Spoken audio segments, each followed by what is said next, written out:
Hello everyone. Nice to see you on my channel, Touching Stories. The story I'm going to tell you today is pure, true, brutal, and kind. It is true that all the bad things that happen in life happen for a reason. It is said that we can appreciate the good things when we get them. I wish you an enjoyable watching time. The City Hospital number 14 is located in the southern part of the city, with excellent specialists in the maternity ward. Many well-known personalities of the county preferred the hospital to other clinics that promised their patients skilled care and service. Over the years, the facility has been caught up in scandals and litigation far less often than others and has had a good reputation. And Nicole, a 26-year-old nurse, was part of the group of maternity nurses at Hospital 14. The young woman loved her job and was dedicated. That earned the respect of her senior colleagues in spite of her small experience. And in the early morning of August 7, Nicole was standing in traffic, sitting in her own car, mentally praying for life and that the green light would come on faster. The woman was late for her shift, and her inner voice was panicking as she respected punctuality in people and tried to meet her own requirement. The moment Nicole moved from her seat, an incoming call from her mother, Radha, popped up on the display of the boombox. "Good morning, Mom.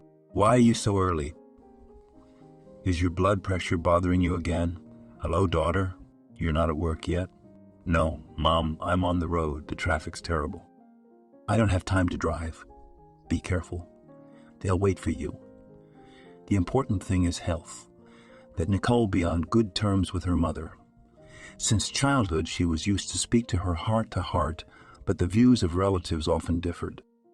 Therefore, some of the events the woman told Radha, not all, silent about what might upset her. Nicole's hospital was a few blocks away, and she decided not to procrastinate. "So what did you want? I can hear something bothering you."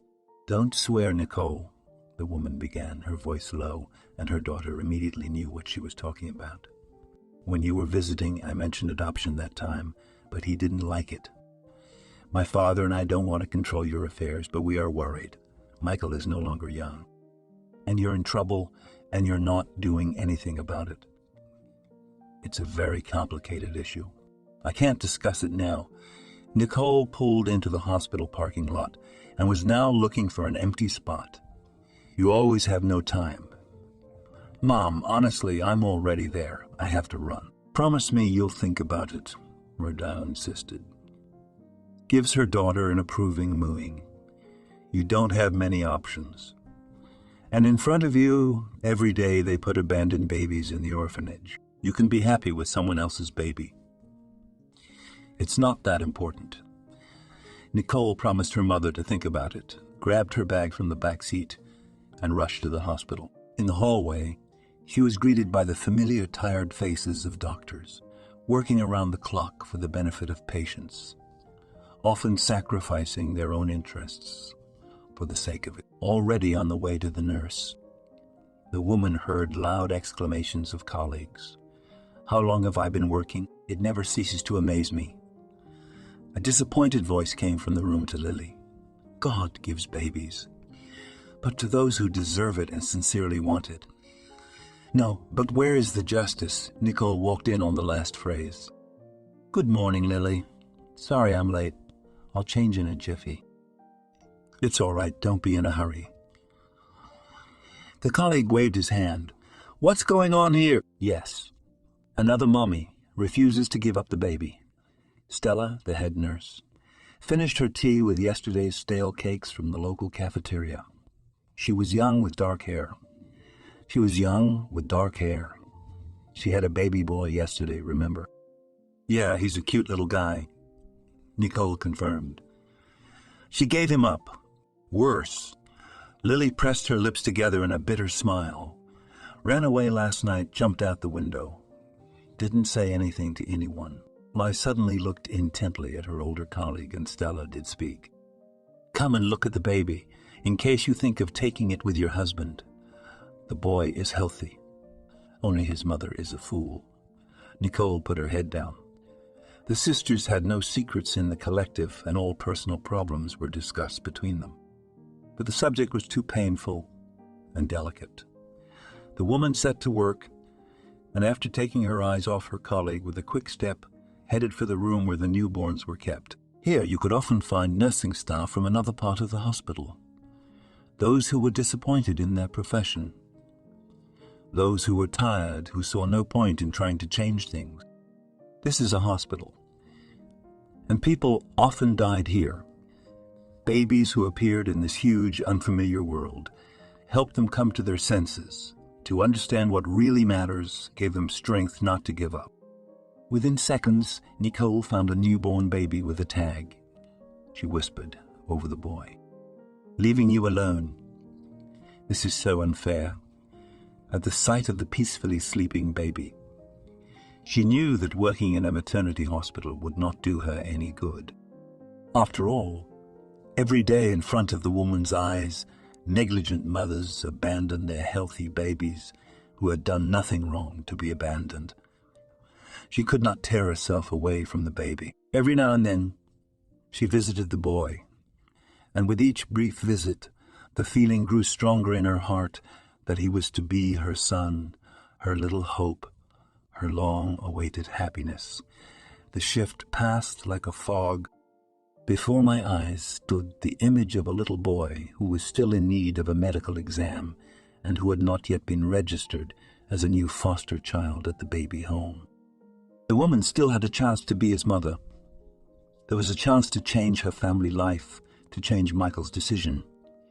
Nicole had been married to him for 3 years. The age difference between the spouses was a big 20 years.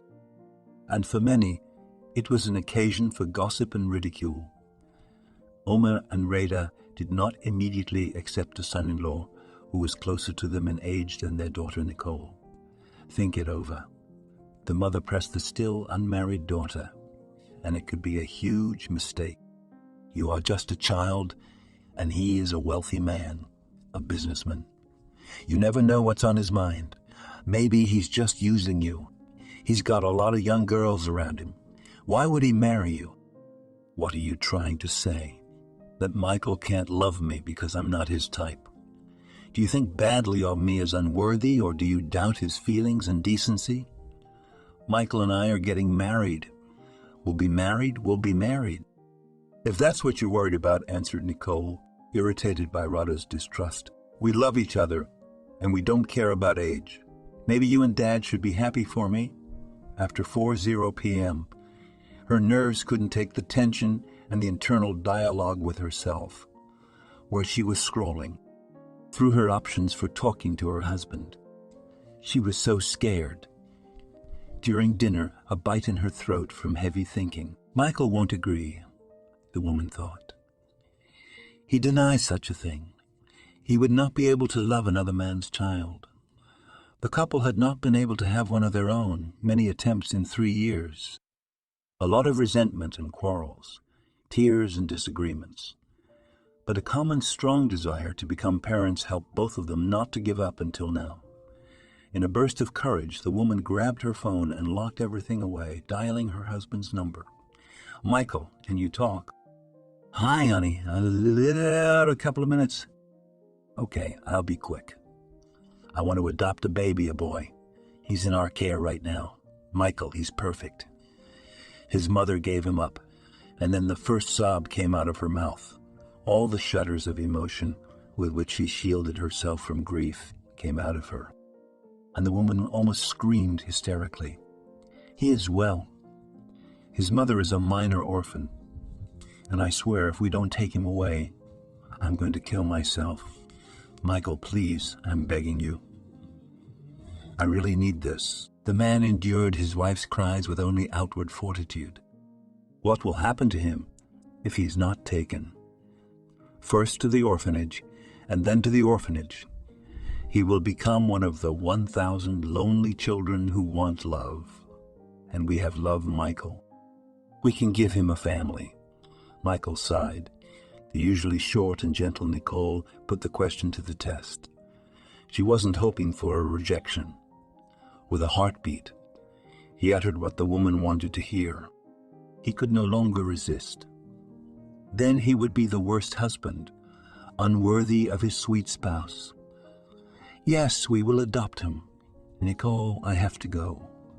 I have to go. I'll call again. Michael was rushed by an assistant, so he said goodbye to his wife and got into the back seat of the car. The men had a meeting ahead of them, an acquaintance with a potential partner, cooperation with whom boded well for the trading firm in which Nicole's spouse worked. Michael often probed the ground in neutral surroundings, where nothing reminded of business, and good cuisine of the place only set the gathering on a new footing. He often had to make connection. He liked attention and knew how to make people like him. The fame of the man's name preceded him. During one such business lunch, he met a young medical student named Nicole. Then the womanizer classmate, a naive girl who grew up in poverty, took her to an expensive restaurant to impress and add her to his collection of girlfriends. At that moment, Michael's old friend and colleague suddenly felt sick and passed out. "Is there a doctor here?" shouted Michael, patting his friend on the cheeks. She was the one who shoved the crowd of several excited onlookers and gave the unconscious man first aid. "Anybody on staff? Give me the first aid kit. You should have a first aid kit." By the time the EMS arrived, the man was safely awake. "You're very clever. Are you studying to be a doctor?" The doctor complimented me. "Yes, thank you. I'm studying obstetrics." Later, after impressing everyone, Nicole was about to go back to her table. Michael stopped her. "You saved my friend. That was really great. You're very brave. You didn't lose your nerve. Thank you. I'm sorry, but they're waiting for me." Nicole turned around to the empty table where a classmate had been waiting for her minutes earlier. "That's all right. We already talked to your friend. Can I buy you a drink? It's just to thank you lunch. Our negotiations have been disrupted by this incident, so I'm all yours." To the surprise of both of us, we turned out to have much in common, and the age difference was not an obstacle. Now, true to her cause, the quiet but tenacious woman was Michael's wife, and he did not regret at all that he had taken her as his wife. On the contrary, the man loved her dearly and felt an overpowering sense of guilt for the accident he had caused. For more than a year, the couple had lived without looking back. It seemed as if they had forgiven each other their past offenses and had no hard feelings, confidently deciding to start anew. The first year of their marriage. They enjoyed each other, made plans, dreamed of an heir, and thought that years of joy and travel lay ahead of them. Life in her husband's luxurious home was new to them. She now had more money at her disposal than she had ever dreamed of having. The woman had grown up in poverty. Rada worked as a cleaner and raised her daughter alone. Omer proved to be an unreliable family man. He would go on binges with his alcoholic buddies. That's why he was often out of work. Nicole helped her mother in everything, and from an early age she learned to take care of herself and run the household. And Michael could not have dreamed of a better spouse. She did not demand from him the stars from heaven, expensive gifts, and even a personal car presented after the news of the pregnancy she took with great doubt. "Michael, why do I need it? I do not even know how to drive." The woman clapped her hands as the glare on her beautiful blue foreign car sparkled. "It's a fixable thing. You're going to be a mother soon. My joy. I can't always be around my pregnant wife. You don't belong on public transportation."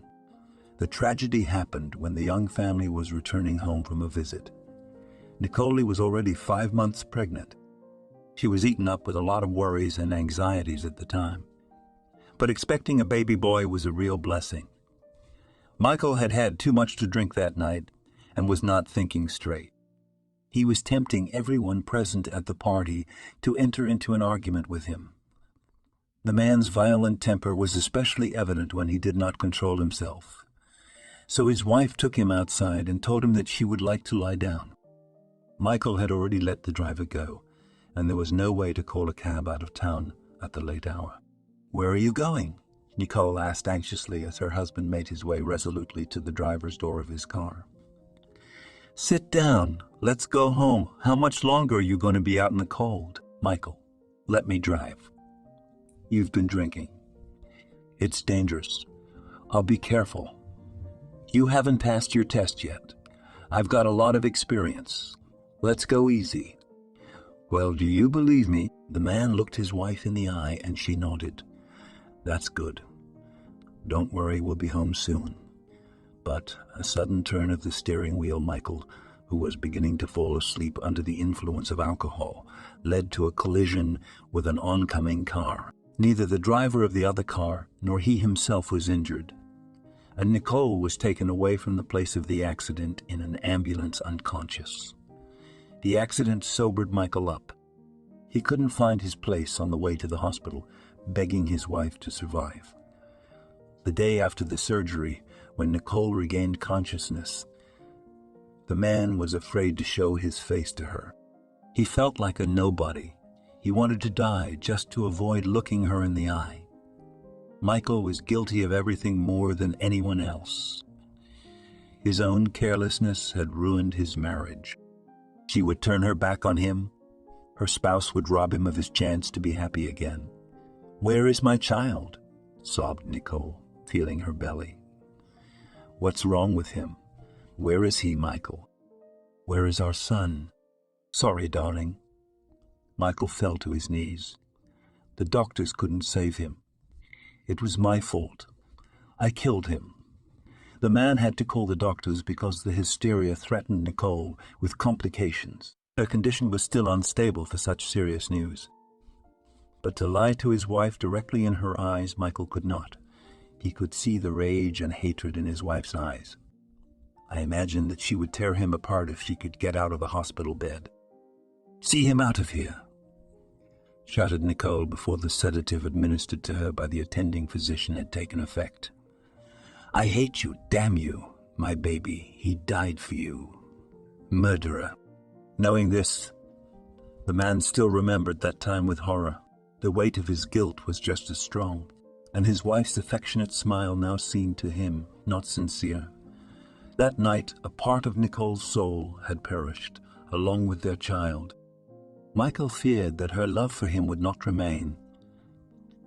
The tragic road accident with the public figure was covered in the local news. Journalists could not get past the case of the businessman's blatant irresponsibility. He was drunk and caused the accident. When the public learned that Michael's wife had lost a child in the accident, they turned on him. The reporters pursued the man.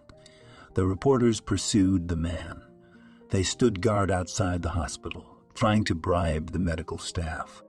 For the sake of information, wanted to get into a room, Nicole, to be the first to get an exclusive interview. The woman suffered greatly from this. She did not allow anyone to let her, even her husband, visit her. Only Rada, who comforted her daughter, wanting to take away her pain, but could not do so. At the hospital, Nicole faded away. Not even watching TV was a distraction. After all, mentions of her, Michael, and their unborn baby haunted her on every channel. "If you want to divorce Michael," her mother told her, "I'll support you. You can always go back to the house." "I don't know what I want. I can't decide that now," the woman answered. "It was all my fault, too. I shouldn't have indulged him. And I let him drive. And if the people in the other car had also been hurt, if someone else had died on our conscience, there would be no getting away from it. Mom, it's impossible to forgive yourself.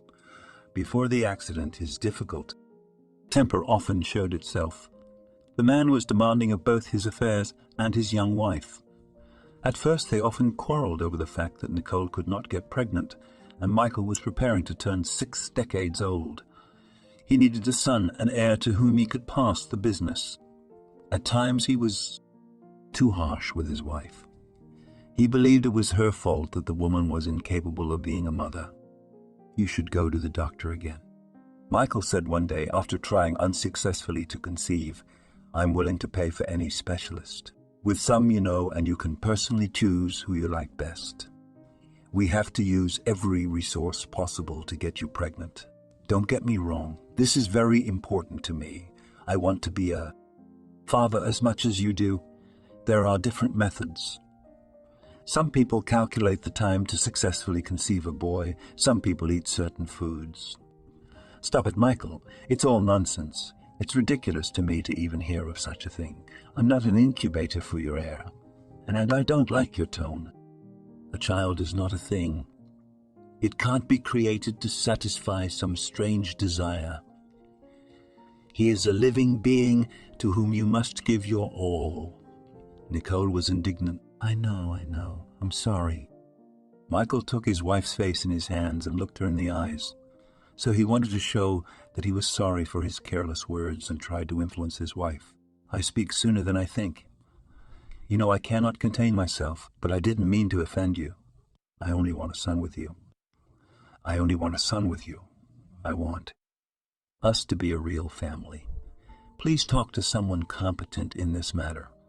Find out what needs to be done. If there's nothing you can do, I promise I won't push you anymore. It will be the way you want it. But you have to do what you can first. I can't promise anything, don't you understand? Science makes no guarantees. If a girl is born, won't you love her? Isn't she worthy of being part of your family? Exclaimed Nicole. I don't understand how a parent can share the love of children. You are overreacting. That's not what I meant. After the unfortunate accident, it took a long time for Michael and Nicole to reconcile. It was only a few months ago that they began talking openly to each other again and considering the prospect of parenthood. The woman had been withdrawn for a long time. She immersed herself in her work, finding solace only in the babies that were born before her eyes. She smiled at each, dreaming of one day becoming a mother. Nicole noticed a change in the behavior of the stubborn Michael. His prickly temper was getting better. The man tried to please his wife's every whim so that he would no longer hurt her. He cherished her and reconsidered his former attitude toward the woman's desires and experiences. That is why Michael agreed to adopt a boy. He was indebted to his wife for giving him a second chance. After all, the child meant a continuation of their family history. The man had no right to miss it. No matter how it ended, the couple had to try. I'm sincere, honey. I'm ready to be a father to this child. If you need anything on the paperwork, write me. I'll be in a meeting. Kisses till tonight. Sent Michael before stepping out of the car, reading the message from her husband. Nicole closed herself in the bathroom stall and cried in silence so none of her co-workers would see. She thought it was a dream, and Michael would someday agree to the adoption. But her feelings were quite different. The woman felt immense gratitude for her husband and tenderness for the baby, who did not yet know that in just one day he would manage to get into a huge, unpredictable world, lose his birth mother, and find a new family. Her thoughts swirled in her head. She didn't know what to do first. After all, so much had to be done to get their boy home as soon as possible. All the procedures would take days, and he would be just ready to be discharged. Relieved, Nicole visited the baby again. She wanted so much somehow to name the baby, to give him a name, but nothing came to mind. All the names written in the notebook weathered. They would choose a name together with Michael, for he had dreamed so much of a son. Here I am, my sweetheart, the woman whispered, bending her head over the baby's red, chubby cheeks. Soon you will have a home, a mommy and a daddy, and we will give you everything you want. Lily's thin hand rested on her friend's shoulder. I knew I'd find you here. It's not fair that he's alone in the world now, said the woman, understanding Nicole's tears as a sign of sympathy and sorrow for the child. Michael and I are taking him, he agreed. Can you imagine? She whispered through a lump in her throat. Lily, he agreed. The friends hugged each other and went back to their duties, discussing how wonderful it was that Michael would have a baby now. A few days passed for the woman in utter turmoil. The next morning, her colleagues all greeted her with applause and sincere smiles and congratulations. Stella even found time after her shift to bake a cake to celebrate the new member of Nicole's family in a small circle. which was being decorated at that very hour. Nikolenova lost hope that she was going to have a baby, so she kept the necessary set of documents in the hospital in a folder. Now she herself performed all the procedures with the boy, washed him, fed him, changed his diaper.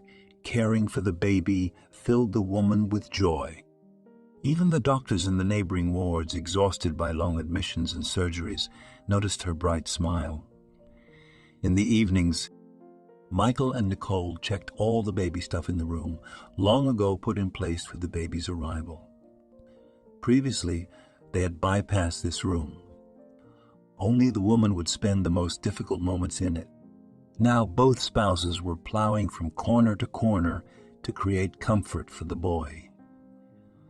The cabinets of the final table were filled with foils, diapers, and baby creams, and the cupboards in the kitchen were filled with baby formula, bottles and jars. On the day the baby was discharged from the delivery room, Nicole, with fear and trepidation, carefully held a blue envelope with her son in it, and Michael was waiting for her outside with family friends, relatives ready to share their happiness. The young mother was greeted with confetti flowers, songs, lots of balloons and kisses. After congratulations and hugs, everyone settled into their cars and headed to the new parents' home, where a banquet awaited them. "What a clever girl you are." Nicole kissed her spouse as she moved the baby into his impatient hands. "You organized it all by yourself. Didn't even give me a hint. It was the least I could do," replied the man, looking at the tiny man. The celebration was short-lived. After dinner, the guests went away, leaving behind bouquets, gifts, and a lot of admiration for my son. "Thank you," whispered the woman. "I wanted this so much." "How do you like the name Ran?" "It sounds good."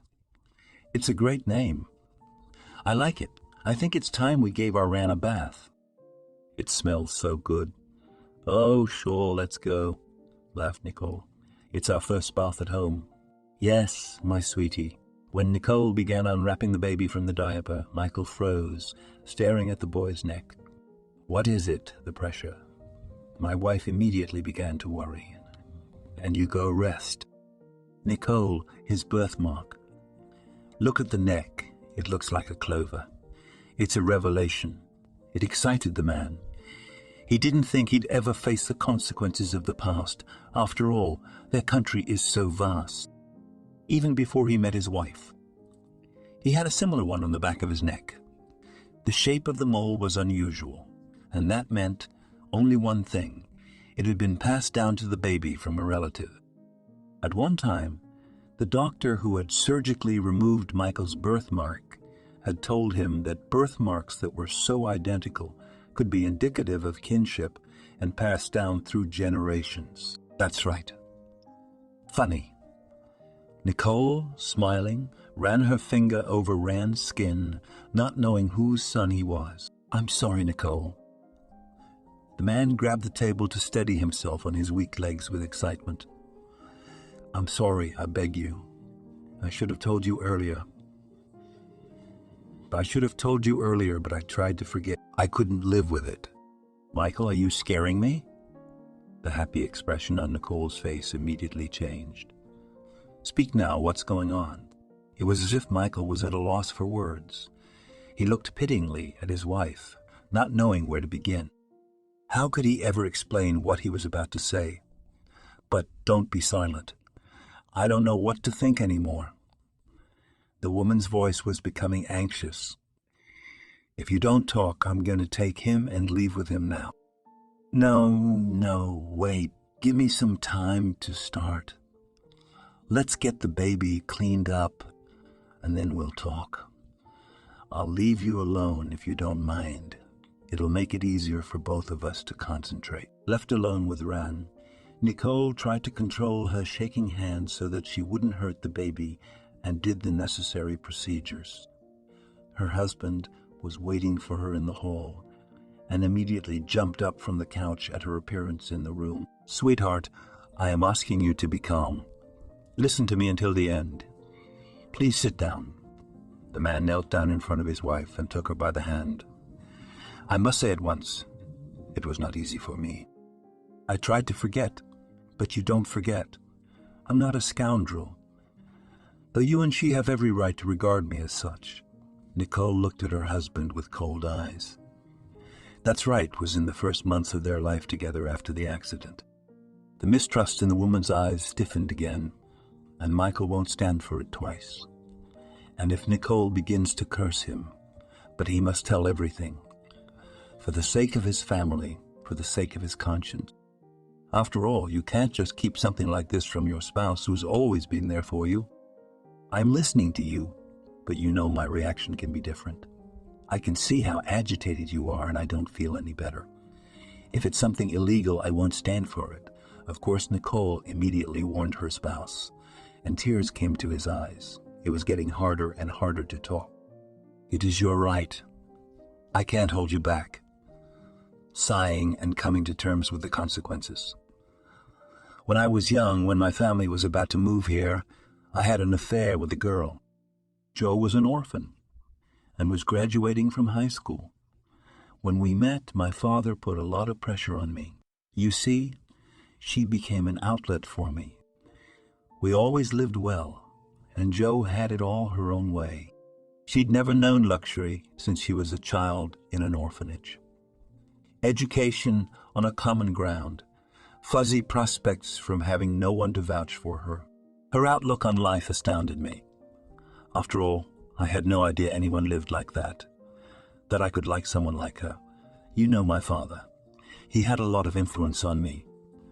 But after meeting Jo, I began to question everything that had been drummed into my head since I was a kid. Your father is hard to deal with. Sometimes I think you act just like him when you insist that you're the only one who's right, said Nicole sarcastically. She had no idea where this story would lead, but she couldn't help her comments. Her confidence in her husband was shaken again, and she had only just made herself believe that things could be different between them, without deception, without risk, in a family way with responsibility. My father wasn't thrilled about my relationship with Jo Ragamuffin. That's what he called her. I started rebelling against everything, and he couldn't stop me. My adolescence started after. 20, and I was confused. I didn't know what to believe anymore, had no authority, didn't know how to do the right thing. I was forcing Jo to meet my family against her wishes. Needless to say, how was she received? My mother was horrified. She came from a line of hereditary rich people and couldn't stand one of those. What conclusions were being drawn in our house about my fiancée? Michael thought back to the day that had brought chaos to his minute, minute life. His parents wanted to mold him into a new tycoon, an ideal heir who would go to school wherever they wanted, be friends with whomever they indicated, marry whatever girl they chose for him. To the surprise of his relatives, Michael rebelled against parental instructions and moved into a cramped apartment beloved, allocated to her by the state after her majority. The boy did not stop communicating with his family. And when it turned out that Jo was pregnant, Michael's father paid a visit to their apartment. You're supposed to be reasonable, son. You don't have to decide things impulsively now. Your woman is expecting a baby. Soon countless responsibilities will fall on your shoulders. You will become responsible for the life of your family. Let your mother and I come back into your life. We can help. Jo was already far enough along for the ultrasound, and Michael was proud to have a son.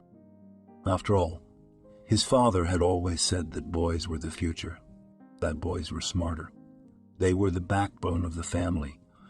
The young man couldn't help but brag to his parent, which was a new twist in their relationship. Your family is manipulating you, Jo said, tired of the future mother-in-law's perpetual interference.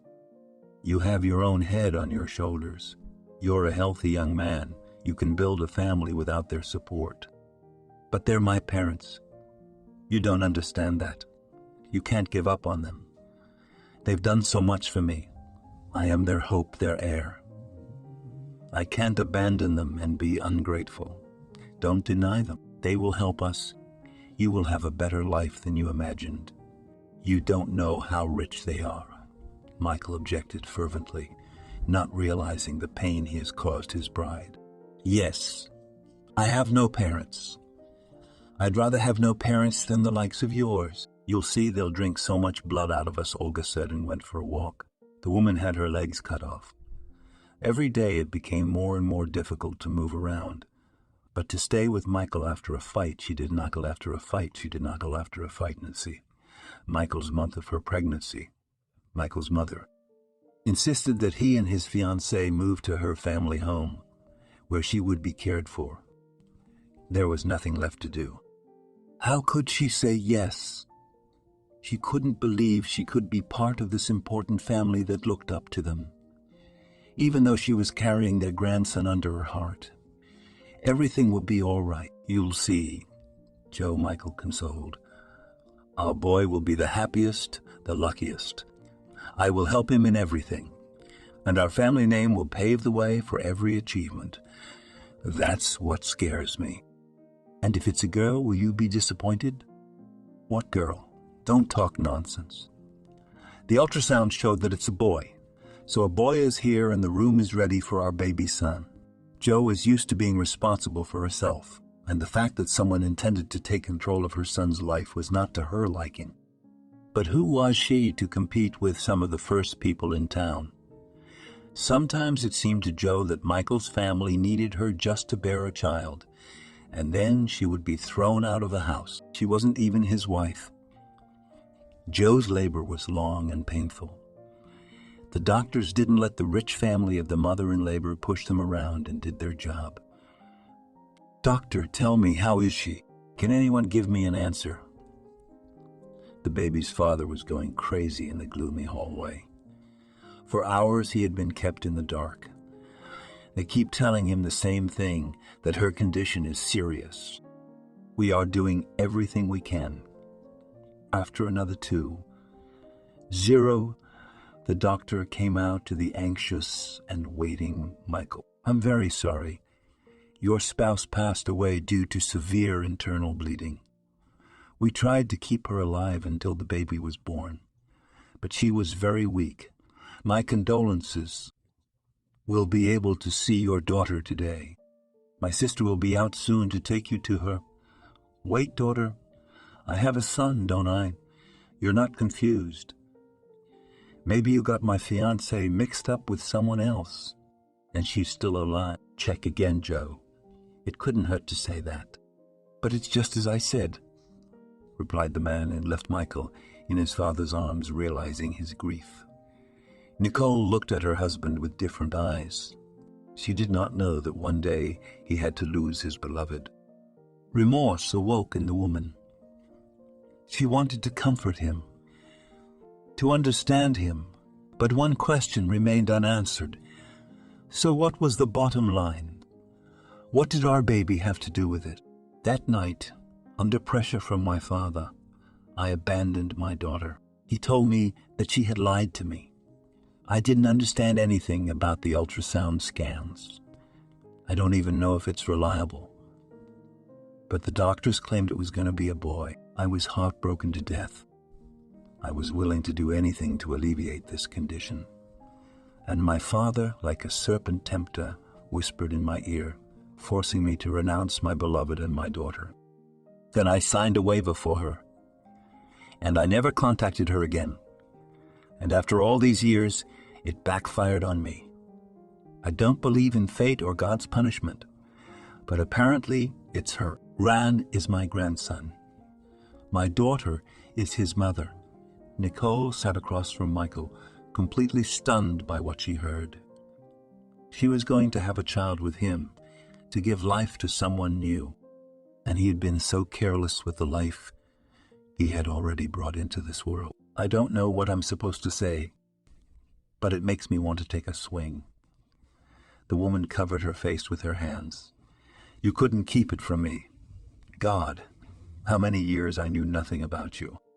What if I was wrong to marry you? No, honey, you don't think so. It's just a shock. It's time to make things right. I know this is my chance. Don't leave me. After all, I am different with you. Michael pleaded on his knees, pressing his wife's palm to his wet cheek. "How can I trust you now? I can't believe that you would give up a child because of sex. It's so stupid. I just can't." The woman suddenly laughed. She laughed and frightened her husband. She pushed his arm away as he tried to hug her.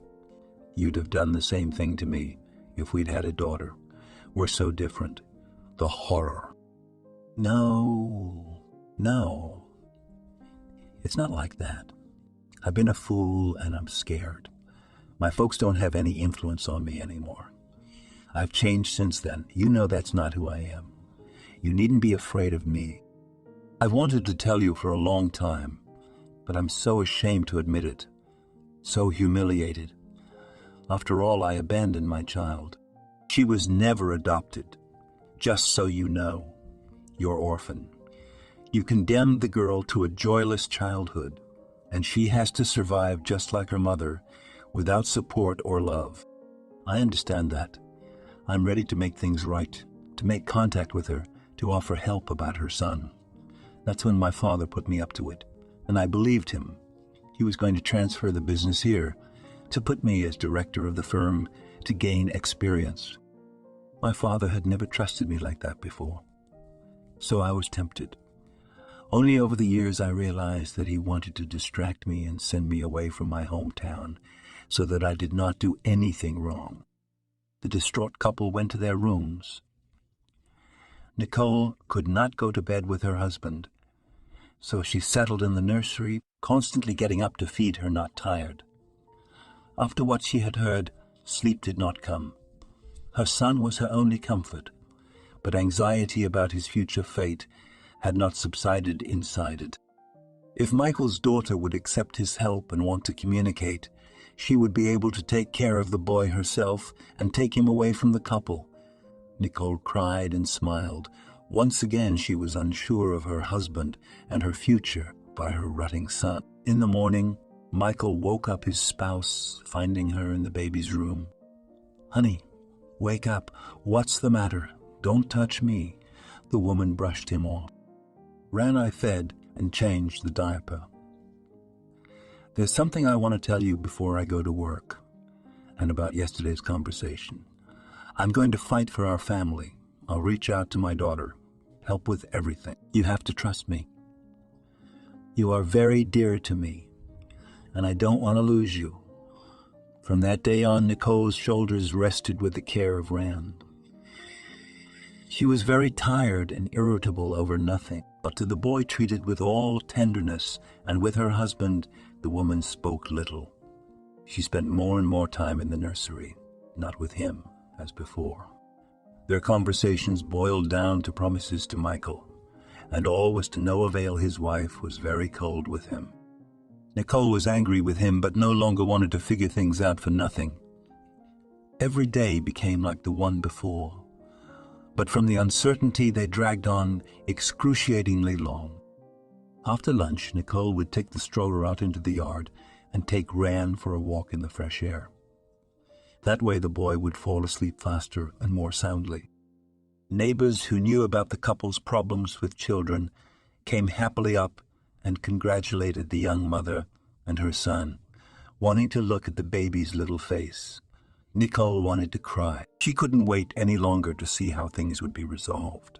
She couldn't give up Rand, couldn't lose the baby again.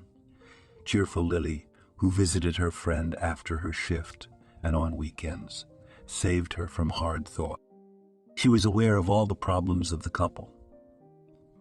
If you're ready to forgive Michael, and he has agreed to adopt, maybe you can try again with another baby. You know better than I do that many young mothers give up their children because of the fear and instability of their lives. If Michael comes with her daughter, she will want to raise Rand on her own. She has a right to do that after all. I know, Lily, but I don't feel any better. I don't know if I can go through all this again. You can, honey. You deserve a full family more than anyone. You're going to be a great mommy, and Michael a good daddy. What are your years like? Let's not despair.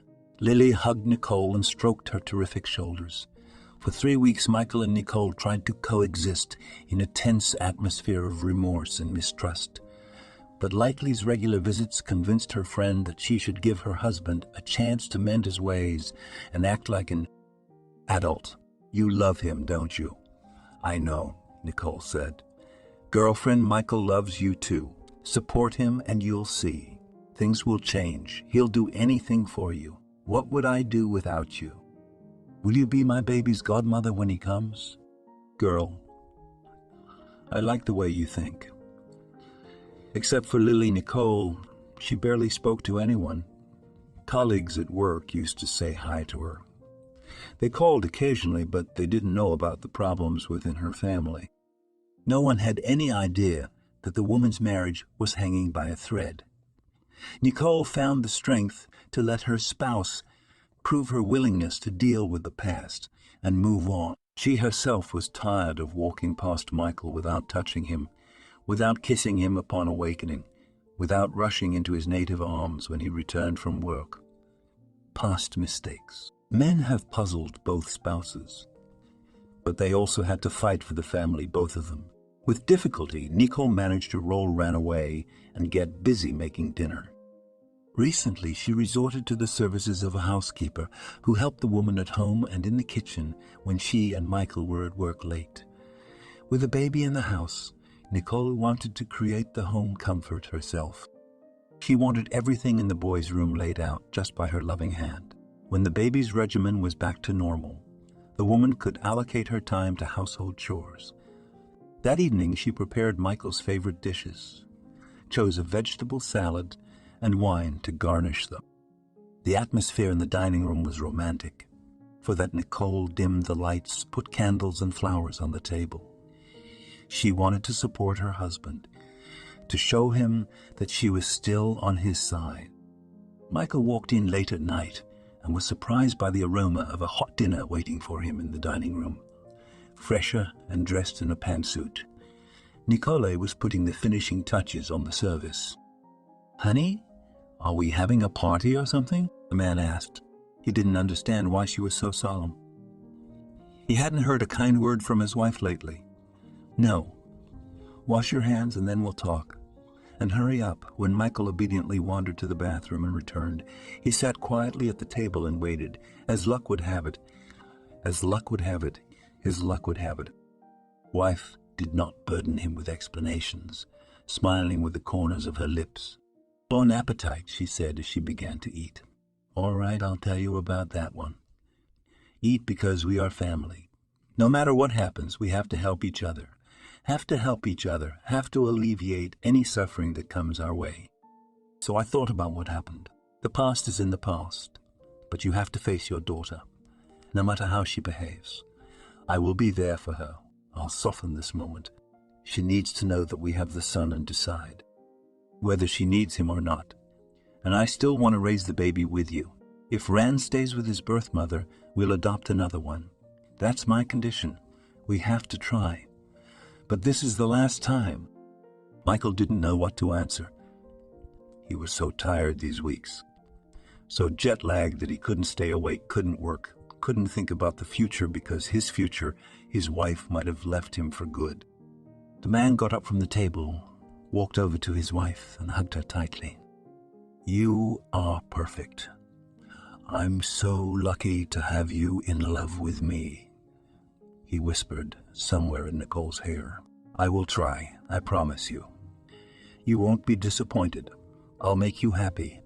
And I want a baby or a baby girl too. And most importantly, you give me strength, Nicole. And that's worth a lot." Nicole and Michael sat at the table for a long time, talking about the important and the unimportant and the unimportant. They recalled their acquaintance and how they had charmed each other. The weeks of silence dissolved. They no longer mattered. Nicole was sure she was doing the right thing. The couple's idyll was broken by Rand's loud crying. They both laughed and rushed to comfort the child. The first thing Michael decided to do to make sure he was related to his grandson was a DNA test. So he submitted samples to the laboratory and waited for the answer. The procedure lasted 5 days. The man got it done with a decent fee for the urgency. When Michael got a call at work telling him he could go get the results, he quickly went and picked them up. I'm on my way from the lab, called a happy and discouraged man. I have a grandson. Can you believe it? Congratulations, honey. So you're an old grandfather. We're expecting you for dinner. Grandpa, let's celebrate. The couple decided that, regardless of their daughter Michael's reaction, they wanted to be involved in the baby's life. Michael felt really happy about the news. After all, heaven had brought him and Ran together for a reason. They were to meet the shame of the deeds they had done. The staple gone, many years no longer had power over the man. He was freer, stronger, and ready for change, relying on these thoughts. It didn't take Michael long to find out his daughter Lucy's phone number and call her on the pretext of the job she was looking for. Are you sure I'm the right person for you? The young woman asked over the phone when her own father called her. I have no experience working with children and no proper education. My wife is babysitting her own son, but she needs an extra pair of eyes. You know, to go somewhere without fear for the child or to be distracted for a while. All you have to do is help and be minimally involved in the parenting. The couple agreed with Lucy to meet at their house this weekend to ostensibly get to know each other, show and front work to see how she gets along with the baby. Do you think we're doing the right thing? Luring her here. This is foreign territory for her. There's no one around. She'll be frightened. She worried Nicole, once again adjusting the cushions on the sofa and the souvenirs set out on the coffee table. She wouldn't listen to us otherwise. You know we have no other choice. If we had met at the cafe as planned, Lucy would have run away as soon as I introduced myself. We can't go hunting her down and stalking her. Don't sit down, don't flicker. It won't be long now. Let's wait. Michael was already very anxious, and his wife's fuss only made him more nervous. Lucy should be here in 5 minutes. There would be no turning back in 5 minutes. He wouldn't be able to just brush it off and pretend to be hired. The doorbell rang, and both Nicole and Michael were roused. And Lucy turned out to be a blonde-haired, pretty woman with brown eyes, like her father and a similar hunchback on her nose. The girl was dressed in a light sundress, which made her airy and delicate, suitable for the role of nurse. I came because you insisted, but I'm not sure I can be responsible for someone else's child, said Lucy, when the smiling and greeting phase was over. On the outside, the girl really liked Nicole. She was only 5 years older than her husband's daughter. They could pass for sisters rather than stepmother and stepdaughter. Lucy, you're right. In fact, we didn't invite you over to offer you a job. My name is Michael. Does my name mean anything to you? By the look on your face, cornered by the guests. It became clear that she knew her own father's name. Lucy immediately jumped up and indignantly. You set all this up. How dare you? What do you want? A mansion? You think you can thank me for being my father or for giving me life? No, that's not what I want. I don't want anything from you. I don't want to see you. Contact me again, I'll go to the police and get a restraining order, shouted the young woman excitedly. Listen, Lucy, we don't want to hurt you. I don't want to hurt you. I don't want to. Michael wanted to calm his daughter, to put her on the couch so she would listen to him. But she didn't give him that chance. No, I won't let you have your say. Suffer over it yourself without me. Let your guilt and conscience torment you. Lucy sprinted out of the house, heading for the gate to get as far away from her father as possible. From his voice, from his gaze, the man ran out onto the porch, knowing that it would be wrong to catch up with the frightened woman. Her mind was in shambles right now. She couldn't think straight. From the outside, it might have seemed like he was being unfair. But Michael believed. Later, Lucy would understand. I know about your son, Lucy. Call me whenever you want, he shouted one last time. When Michael returned to his wife after the failed encounter with his daughter, he was not himself. No amount of persuading his wife to try to see her again had any effect. She made it clear She didn't want to see me. I had no right to interfere in her life. The man would say at night over a glass of wine, "You have her, child.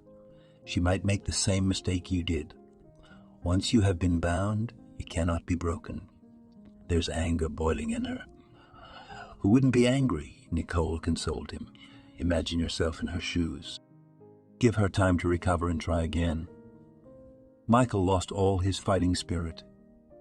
He could not present himself to Lucy as rich and successful. His life was perfect to begin with, but he still is not burdened by her upbringing. And now he wants her to listen to him and understand. Nicole decided on a desperate move. She knew it was risky to go behind her husband's back. Still, she asked Lily to stop by on her day off and sit with Ran for a while. "Don't worry. Ran and I won't miss each other, won't we, honey?" assured Lily. They wrote out Michael's address to Lucy from the diary. The women decided to talk to her personally. Lucy was clearly not expecting visitors and already wanted to slam the door in front of the uninvited guests. Then Nicole took her shirt off, exposing her belly. "You see, these scars," she pointed at the terrible marks on her skin, "forever preserving the memories of that day. My father beat me with a belt in a fit of white fever when I seemed to threaten him. Everyone has their pain, Lucy, and you have a right to be angry. I didn't come here to talk you into making peace with your father.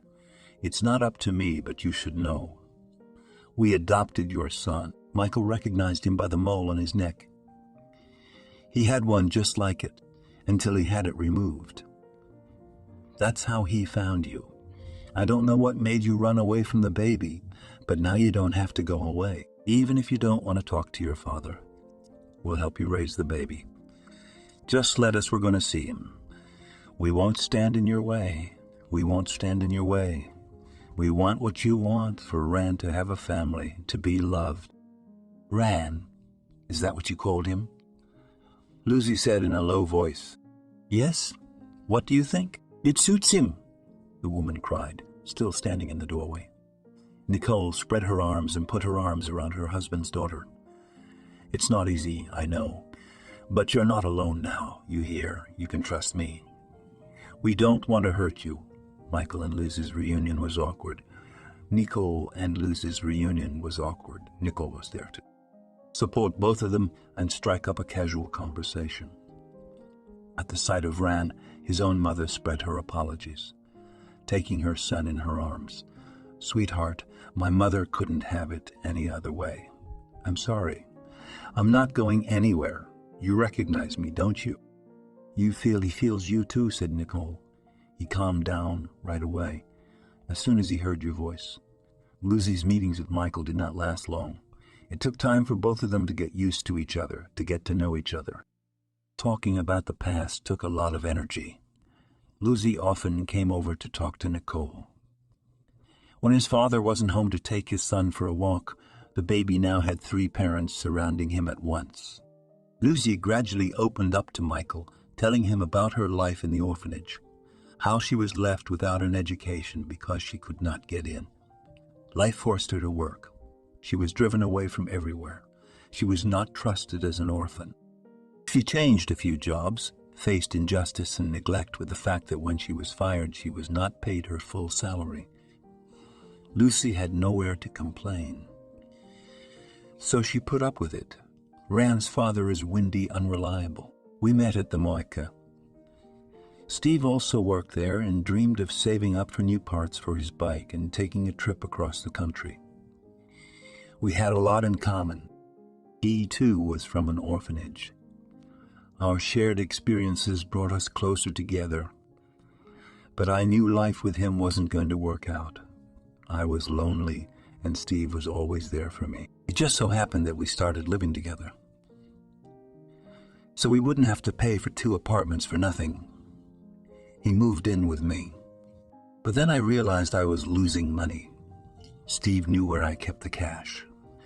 One morning, I woke up for work and realized that he was gone and my money was gone too. At first I was glad that he had left. even though he left me with no money. And then the first signs of pregnancy appeared. I had no idea how I would be able to raise the baby myself. I could not be with him all the time and work. You want to punish that guy? I could help track him down so he could be prosecuted for theft, Michael suggested. But the daughter shook her head. No need. After all, if he hadn't stolen the money, I wouldn't have left Ran. He helped us to meet. He brought us to meet. He brought us together. God is his judge. We all have our faults, especially you. And me. You've grown up so smart and sensible. How much do we have to learn about each other? The man stroked Lucy's hand, and she did not take it away. Nicole winked at her husband. She realized that the matter had moved on. Over time, Lucy became a frequent visitor to Michael's house. She quickly found common ground with Nicole. They cooked dinner together, took care of Ran, and put the care of Ran, and put the care of Ran, and put the care of Ran, and house in order. Lucy, your father and I have talked to each other, and we have decided to offer you something. Come and join us. We're a family, and you go home every day from your son. We need to assert your rights to the child and register you as a mother. Ran needs you. You are the closest thing to him. We don't mind, and we'd love to have you with us. Daddy really doesn't mind. She asked the young woman with hope in her eyes. She would not admit even to herself how much she liked Michael and his wife. Their home was spacious, comfortable, and much better for her growing son than her run-down apartment. Lucy herself would never have asked for it. But since she had suggested, I'm not going to bother you, am I? I told you we'd be better off together. Nicole nodded, and she hugged her cousin. I'll tell you what. Think of me as your sister. I'm not your stepmother, okay? I like your house very much. I will be very careful. I will help. Soon there was one more member of the family in Michael's house. At that moment, Ran was 6 months old, and the family decided to have guests to celebrate the baby's first birthday. Even Radha, who was missing her son-in-law, not much longer came to her daughter to meet Lucy and her baby. Now, you certainly aren't bored. The baby gives the heat, so it's me, said the woman happily. He's good for him as a grandmother. He likes you very much. Lucy smiled as she introduced herself to the guests, who could not wait to see her grown daughter Michael. The party was going to be a success. The guest of honor wandered from hand to hand, sometimes hotly shedding tears. Lucy was amazed at how warmly people spoke of her father, despite his business and stern disposition. The man helped many who needed it. He never refused to help a friend and never asked for anything in return. The woman became more and more convinced that she wanted to get to know Michael better. Resentments and bad memories still sat inside her, but she was ready to get closer to her own man. Her father treated his daughter very carefully. He had time to realize his mistakes, and he would not make them again. As Ran came into his life, he became more tolerant and gentle. The man began to notice how happy Nicole was around him, that he was no longer as hard on her as before. All the trials had been given to their family, to bring them to their family, to bring them together, and to show that they had something to fight for. Michael knew now that he was ready to be a father, and he would be the best father in the world. It was the 11th day since Nicole returned to work at the hospital. Her co-workers cheered her on, but most of all was Lily. Nicole felt wonderful in her native bright hallways. They even smelled special. No longer was she shedding tears over her baby. After all, Michael had agreed to the adoption. When the next relinquished child came along, they would take him away. The next morning, Nicole became nauseous on the way to her sister's house. Stella brought to evaluate another culinary masterpiece, which caused the woman wild nausea. After saying hello to her colleagues, she couldn't stand it and emptied her stomach right under her legs. "Mother, what's the matter with you?"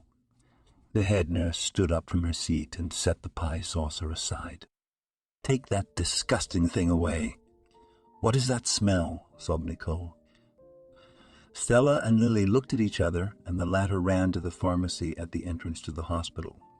They gathered around their friend. She got her to do some pregnancy tests. After a few minutes, there was a squeal from the restroom. Well, finally, Stella sighed and went about her hospital business. With trembling fingers, Nicole dialed her husband's number, looking at 4 different tests, with a positive result. No. Do you have an emergency? I'm pregnant. We're going to be parents. I'm be re-men. Nah. The woman spelled it out. There was no limit to the couple's happiness. But their legs weakened with fear. The first ultrasound revealed that it was a boy. Without hiding their joy, Michael assured them that in a year or so, they would ask the stork for a girl again. Lucy laughed the loudest when she learned from her father that she would soon have a baby brother.